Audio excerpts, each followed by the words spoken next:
The life insurance conversation that gets people arguing the fastest is usually this one: term life versus whole life. Which one makes sense? And honestly, I think a lot of people answer that question way too fast. Some people will tell you only buy term and invest the rest. Other people will tell you whole life is the way to go because it lasts forever.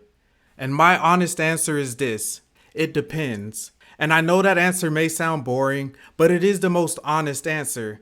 Because life insurance is not supposed to be about winning an online argument. It is supposed to be about matching the coverage to the actual need. Your budget matters. Your age matters. Your health matters. Your family situation matters. Your long-term goals matter. And your ability to keep paying the premium matters. And also, for that matter, the purpose of the policy matters. Because coming from my claims expertise, I do not just think about life insurance from the buying side. I think about the day somebody passes away and the family is trying to figure out whether the policy actually does what they thought it would do. That is where the details matter. So in this video, I want to break down term life insurance, whole life insurance, how they work, where people misunderstand them, and how to think through which one may make sense. Let's start with term life insurance. Term life insurance is life insurance for a specific period of time. That could be 10 years, 15 years, 20 years, 30 years, or another term depending on the company and product. The basic idea is simple. You pay a premium. If you pass away while the policy is active and the claim is payable, the insurance company pays the death benefit to your beneficiary. But if you outlive the term, the coverage can end unless there is a renewal option, conversion option, or some other feature in this policy. That is why term is often called temporary coverage. It is designed to protect a need during a specific window of time. For example, let's say you are 32 years old. You have a spouse. You have young children. You have a mortgage. You have a debt. You have income that your household depends on. A 20-year or 30-year term policy may make sense because your biggest financial risk may be during the years when your family is still depending on your income the most. That is one of the strongest uses of term life. It's income replacement, mortgage protection, debt protection, childcare costs, college planning support, final expenses, giving your family time and financial breathing room if you are no longer here. Term can be powerful because it usually allows people to get a larger amount of coverage for a lower premium, especially when they are younger and healthy. But here's where people get too casual with term. The term ends. If you buy a 20-year term policy at 30, that coverage may end around age 50. If you buy a 30-year term policy at 35, that coverage may end around age 65. That may be perfectly fine if the need you were protecting has gone away. Maybe the kids are grown. Maybe the mortgage is paid down. Maybe your savings and retirement assets are stronger. Maybe your spouse is financially secure. In that case, the term did its job. But if you still need coverage after the term ends, that can become more complicated. You may be older. Your health may have changed. The cost may be higher. You may not qualify for the same coverage. And that is why convertibility matters. A convertible term policy allows you to convert some or all of that term coverage into a permanent policy during a certain conversion window, usually without having to prove your health again. That does not mean the permanent policy will be cheap. It usually means the new cost is based on your age at the time you convert. But the health protection can be valuable. This is one of the technical details people need to understand before they buy. Do not just ask, how much is the premium?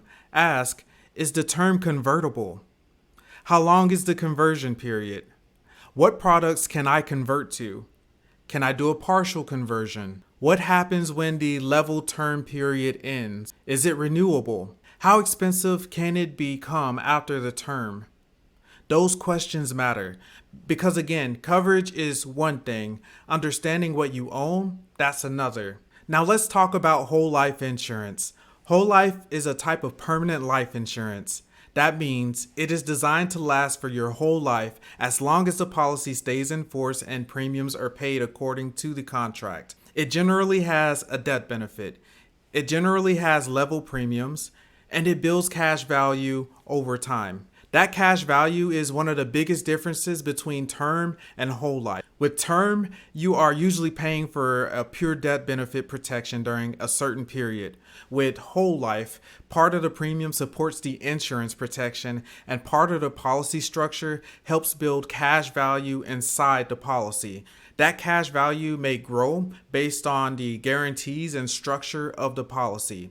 Some whole life policies are participating policies, which mean they pay dividends. But dividends are not guaranteed. That is important. Do not let somebody sell you a future fantasy as if it is a guarantee. Look at the guaranteed values. Look at the non-guaranteed value. Understand the difference. And ask for the illustration to be explained in plain English. Before we keep going, subscribe and turn on post notifications if you want more practical life insurance education backed by years of experience on the claim side of this industry. My goal is to help you understand these policies before your family ever has to deal with them the hard way. Now, whole life can make sense in certain situations. It may make sense for someone who wants coverage that is intended to last their entire lifetime. It may make sense for final expenses. It may make sense for legacy planning. It may make sense for someone who wants a policy that builds cash value over time. It may make sense for certain business planning situations. It may make sense for people who already have their short-term protection handled and want a permanent layer in their financial plan. But here's the part people need to hear. Whole life insurance is not magic. It is not automatically the best option just because it lasts forever. And it is not automatically a bad option just because it costs more. The question is whether it fits the need, the budget, and the long-term commitment.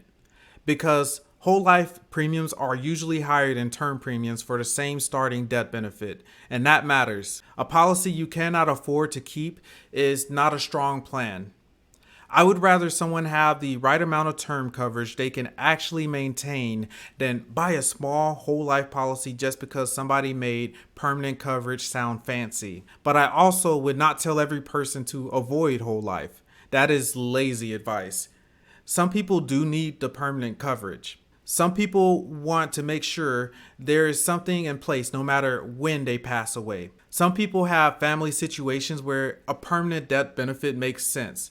Some people want to leave something behind, and some people want coverage that is not tied to a temporary need. So this should not be a war between term and whole life. It should be a strategy conversation. Now let's compare the mechanics side by side. Term life is usually best when the need is temporary and the coverage amount needs to be higher. Whole life is usually considered when the need is permanent or when cash value is part of the planning conversation. Term usually has lower premiums in the beginning. Whole life usually has higher premiums because it is built to last longer and build cash value. Term usually does not build cash value. Whole life usually does. Term may expire. Whole life is designated to last for life if kept in force properly. Term may have a conversion option. Whole life does not need to convert because it is already permanent. Term is often used for income protection. Whole life is often used for permanent protection, final expenses, long-term legacy planning, or cash value planning. But here's where people mess up. They focus on the product type before they define the purpose. And that is backwards. That's like the tail wagging the dog. Do not start with should I buy term or whole life. Start with what problem am I trying to solve? And am I trying to replace income if I die during my working years? Am I trying to protect my spouse from the mortgage? Am I trying to make sure my children are financially supported? Am I trying to cover burial costs? Am I trying to leave money behind no matter when I pass? Am I trying to create a permanent layer of protection? Am I trying to keep coverage after retirement? Am I trying to stay within a strict budget? Once you know the problem, the policy type becomes easier to evaluate. And from the perspective of my claims expertise, I also want people to think about the end result. when a claim happens, the family is not sitting there saying, well, was this term or whole life? They are asking, is there coverage? Is the policy active? Who is the beneficiary? How much is the death benefit? Are there loans against the policy? Are there any issues that could delay the claim? Did the person understand what they owned? That is why structure matters. With term, the biggest issue is often whether the policy was still active at the time of death. If the person passes away during the term and the policy is active, that is what the policy is designed for. But if the term ended years ago and nobody replaced it, converted it, or planned around it, the family may find out there is no coverage when they thought something was there. With whole life, one issue people need to understand is policy loans. If you borrow from the cash value and do not repay it, that loan plus interest can reduce the overall death benefit. That means your beneficiary could receive less than the face amount they expected. And if a policy is mishandled badly enough, there can be lapse issues too. So do not just hear cash value and think free money. It is still a policy, it is still a contract, and the contract matters. So which one makes sense? Here's my practical answer. Term may make sense if you need a larger amount of coverage during a specific season of life. That could be while your kids are young, while your mortgage is active, while your income is essential, or while you are building savings. Whole life may make sense if you want permanent coverage. You can comfortably afford the premium and you understand the cash value structure. And for some people, the answer is both. A lot of people do not realize this. You do not always have to choose only one. Someone may have a larger term policy for income protection and a smaller whole life policy for permanent needs. For example, a parent may want a 30-year term policy to protect income while children are growing up and a smaller permanent policy designed to stay in place for final expenses or legacy. That combination can be more practical than trying to force one product to solve every problem. But again, it depends. The right policy is not the one that sounds best in a debate. The right policy is the one that fits the job. Here are practical questions I would ask before even deciding. Number 1, how long do you need coverage? If the need is temporary, term may be a strong fit. If the need is lifelong, permanent coverage may deserve a closer look. Number 2, how much coverage do you actually need? If your family needs several $100,000 or more of protection, term may help you get the coverage amount you need at a more manageable premium. Number 3, can you comfortably afford long term?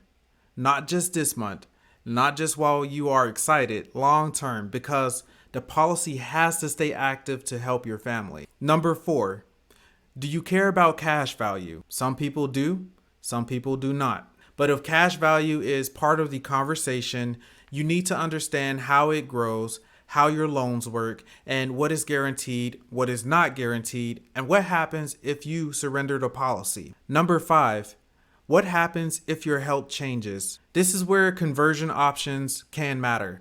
A term policy with a good conversion feature may give you flexibility later, even if your health changes. The bottom line is this: term life is not the cheap insurance. Whole life is not the rich people insurance. They are tools, and tools only make sense when they match the job. If someone tells you term is always better, be careful.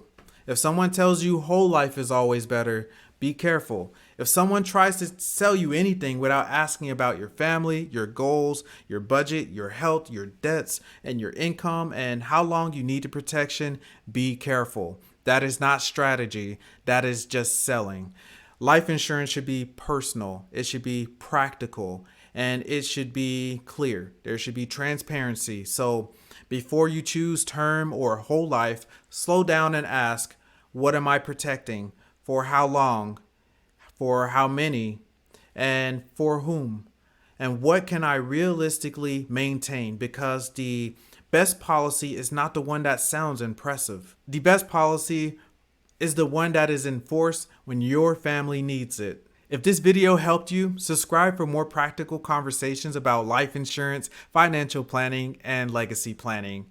And when you are ready to review your options, get a quote, or schedule a consultation, you can find the links in the description and connect with me across my other platforms. I am Jasmón Clayton.